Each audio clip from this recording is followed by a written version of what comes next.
அம்மா அந்த 10 அடி புத்துக்குள்ளே நாகத்தா எத்தனை நாள் இருப்பேன் 10 அடி புத்துக்குள்ளே நாகத்தா எத்தனை நாள் இருப்பேன் பாலாத வாத்து வச்சேன் நாகத்தா பருகிட வாரும் அம்மா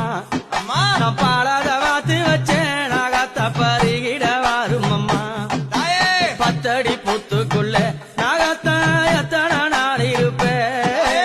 10 அடி புத்துக்குள்ளே நாகத்தா எத்தனை